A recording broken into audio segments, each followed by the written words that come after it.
2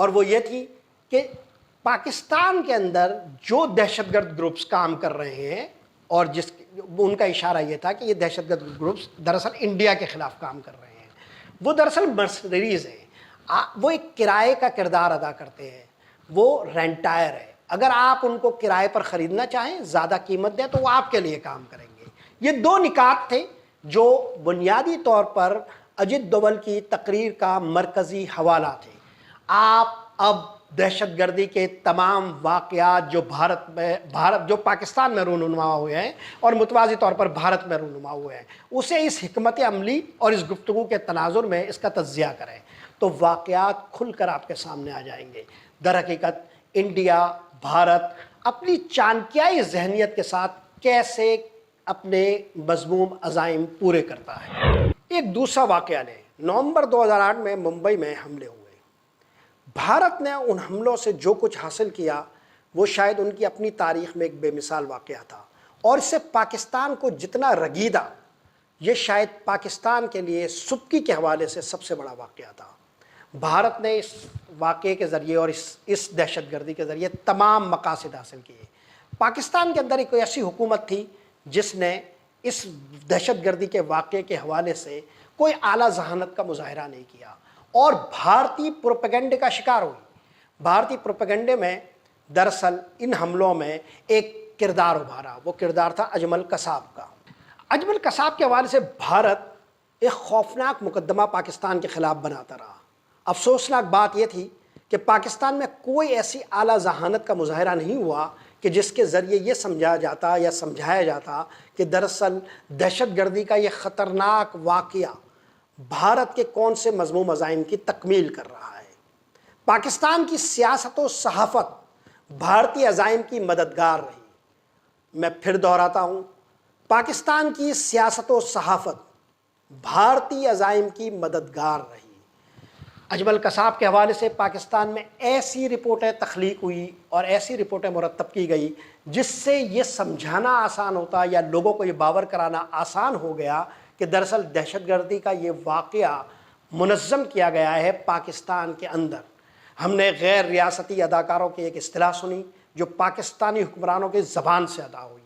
ہم نے اجمل قصاب کی پاکستان کے اندر سرگرمیوں کی تفصیلات پڑھی جو پاکستانی صحافت نے جگا دی، لیکن افسوسناک امر یہ تھا کہ اس کے پیچھے بھارت کے کون سے عزائم تھے، ہم اس کا کوئی درست تجزیہ نہیں کر سکے۔ کون سے کردار کہاں گرفتار ہوتے ہیں، کون کہاں ہوتا ہے، کہاں پکڑا جاتا ہے اور اسے کن واقعات میں کہاں استعمال کیا جاتا ہے، اس کا کوئی درست تجزیہ کرنے والا پاکستان کی سیاست و صحافت میں اس وقت ہمیں نظر نہیں آیا۔ اجمل قصاب ایسا لگا کہ جیسے یہاں سے بھیجا گیا کوئی کردار تھا۔ یہ تجزیہ بھی نہیں کیا گیا کہ کیا اجمل قصاب اس دہشت گردی کے واقعے سے پہلے کہیں گرفتار تو نہیں تھا، جیسا کہ آج ہم بہت سارے لوگوں کے بارے میں جانتے ہیں اور جس کے بارے میں بتاؤں گا بھی کہ ایسے بہت سے کریکٹر ہیں جو بھارت کی سرزمین پر اس وقت موجود ہیں۔ تو دراصل وہ پاکستانی کریکٹر ہیں، وہ ان کے رابطوں میں ہوتے ہیں اور انہیں ایک مناسب وقت پر وہ اپنی مرضی سے استعمال کرتے ہیں۔ اجمل قصاب کے حوالے سے ایسا کوئی تجزیہ نہیں کیا گیا۔ در حقیقت نومبر 2008 میں ممبئی حملوں کے ان واقعات سے پہلے ستمبر 2006 میں مہاراشٹر کے شہر مالیگاؤں میں سلسلے وار بم دھماکے ہوئے تھے۔ یہ مسلمانوں کی بستیاں تھیں، مسلمانوں کی ان بستیوں میں مسلمانوں کو ہدف بنایا گیا تھا، اور آپ ستم بالائے ستم دیکھیے کہ ان حملوں کا مقدمہ بھی مسلمانوں کے خلاف قائم کیا گیا تھا۔ اس کی تفتیش ایک اور باضمیر بھارتی پولیس آفیسر کے ہاتھ میں آئی، اس کا نام تھا ہیمنت کرکرے۔ ہیمنت کرکرے نے ان مالیگاؤں اٹیکس کے ذمہ داروں کو پکڑا جو سب کے سب ہندو تھے اور ہندو انتہا پسند تھے جن کا ہدف مسلمانوں کو نشانہ بنانا تھا۔ اس پر بھارت کے اندر ایک طوفان اٹھا۔ لطف کی بات یہ ہے کہ اسی افسر کو نومبر 2008 میں ممبئی اٹیک میں جو جس کی ذمہ داری اجمل قصاب پر عائد کی جاتی ہے نشانہ بنایا گیا اور ممبئی اٹیک میں اس کو مار دیا۔ یہ بھارت کا طریقہ واردات ہے۔ اگر آپ گزشتہ 3 دہائیوں میں مختلف رونما ہونے والے دہشت گردی کے وہ واقعات جو پاکستان کے سرزمین پر یا ہندوستان کے سرزمین پر رونما ہوئے ہیں، اس کے اسباب و محرکات کو جانچیں گے۔ اگر آپ ان کے سروں کو پکڑنے کی کوشش کریں گے، ان گتھیوں کو سلجھائیں گے، اس مہمے کو حل کرنے کی کوشش کریں گے، تو آپ کو اس کے پیچھے کوتلیا چانکیہ کی وہ ذہنیت نظر آئے گی جس کا نمائندہ اس وقت بھارت میں نریندر مودی ہے۔ نریندر مودی کہیں نہ کہیں آپ کو نقاب میں منہ چھپائے نظر آئے گا، اور اب اس کی پوری نگرانی اجت دوول کر رہے ہیں۔ دراصل ان واقعات کو سمجھنے کی ضرورت ہے، اور اس کے ساتھ ہمیں اپنے گریبانوں میں بھی جھانکنے کی ضرورت ہے۔ پاکستان میں کیا ہو رہا ہے؟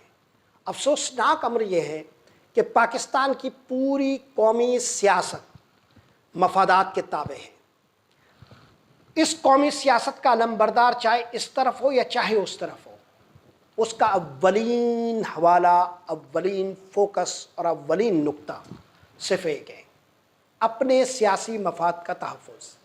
اس ذہنیت کا نتیجہ یہ نکلا ہے کہ ہم نے اپنے قومی مفادات کو انتہائی ارذل اور اسفل، انتہائی گھٹیا اور انتہائی ادنا سیاست کے ماتحتی میں دے دیا ہے۔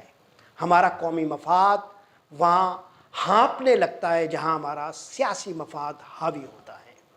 افسوسناک امر یہ ہے کہ یہ سیاسی مفادات اتنے حاوی یہاں ہو گئے ہیں کہ ہمارے قومی مفادات تو ایک طرف، ہمارے قومی پالیسیاں تو ایک طرف، ہم اپنے دشمنوں کی شناخت بھی کھو بیٹھے ہیں۔ یہاں ایسے سیاستدان موجود ہیں جن کے لیے اپنے سیاسی حریف اتنے طاقتور اور توانا ہو گئے ہیں کہ وہ ان کی خاطر بھارت کو بھی نظر انداز کرنے کو تیار ہیں۔ چنانچہ گزشتہ 3 دہائیوں میں بھارت نے جو پیش قدمی عالمی سطح پر کی ہے، اس کی وجہ پاکستان کا کمزور سیاسی ارادہ رہا ہے۔ یہ کمزور سیاسی ارادہ دراصل اسٹیبلشمنٹ کے ساتھ اس سیاسی چشمک کی وجہ سے پیدا ہوا جس میں یہ لوگ پاکستان کو بھی چھوٹا سمجھنے لگے ہیں۔ افسوسناک بات یہ ہے کہ سیاسی شطرنج کے دونوں طرف کے کھلاڑی اس بات کو نہیں سمجھ رہے کہ اس میں ہم اپنے قومی مفادات کا کتنا ضیاع کر رہے ہیں، اور بھارت اس حوالے سے کتنی زبردست پیش قدمی کرنے میں کامیاب ہو گیا ہے کہ آج دنیا کو وہ دہشت گردی بھی سمجھانے میں ہم ناکام ہیں جس پر بھارت کے نقش قدم خود بخود نمایاں ہو کر سامنے آتے ہیں۔ افسوسناک امر یہ ہے کہ 9/11 کے بعد بھارت نے پوری دنیا کے مزاج کو بالکل درست طور پر سمجھا تھا، اس کا تجزیہ بالکل درست کیا تھا۔ ان کو پتہ تھا کہ عالمی سیاسی رجحانات مسلم امہ کے خلاف ہیں، اور اس مسلم امہ کے خلاف جذبات کا درست استعمال بھارت نے اپنے نقطۂ نظر سے پاکستان کے خلاف کر کے دکھایا۔ ہم نے اپنے آپ کو بھارتی حکمت عملی کی تحویل میں دے دیا۔ ہمیں اپنے گریبانوں میں جھانکنے کی ضرورت ہے، دہشت گردی کے ان تمام واقعات کا سراغ لگانے کی ضرورت ہے، اور عالمی سطح پر اسے اجاگر کرنے کی ضرورت ہے۔ مجھے خوشی ہے کہ پاکستان میں گزشتہ 3 دہائیوں کی اگر آپ سیاست کو دیکھیں تو اس میں پہلی دفعہ پاکستان نے بلند آہنگ کر بھارت کے ان عزائم کو بے نقاب کیا ہے۔ مجھے اس پر بھی خوشی ہے کہ ہم نے باقاعدہ ان واقعات کے ثبوت اکٹھے کیے ہیں، جیسا کہ میں اگر حسن ظن رکھوں اور وزیر اعظم کے معاون خصوصی نے جو بات کی ہے اس پر یقین کروں، تو یہ بہت بڑی کامیابی ہے اور ہماری اقدامی حکمت عملی کی نشاندہی کرتی ہے۔ بھارت کے خلاف اقدامی حکمت عملی ہی مؤثر ہے۔ اگر آپ دفاعی حکمت عملی رکھیں گے تو وہ آپ کو دھکیلتا جائے گا، دھکیلتا جائے گا، دھکیلتا جائے گا، یہاں تک کہ وہ آپ کے وجود کو معدوم کرنے سے بھی گریز نہیں کرے گا۔ یہ ہندو ذہنیت ہے، یہ ہندو تاریخ ہے، یہی ہندو سیاست ہے۔ پاکستانیوں کو یہ سمجھنے کی ضرورت ہے۔ محمد طاہر کو اجازت دیجیے، اللہ نگہبان۔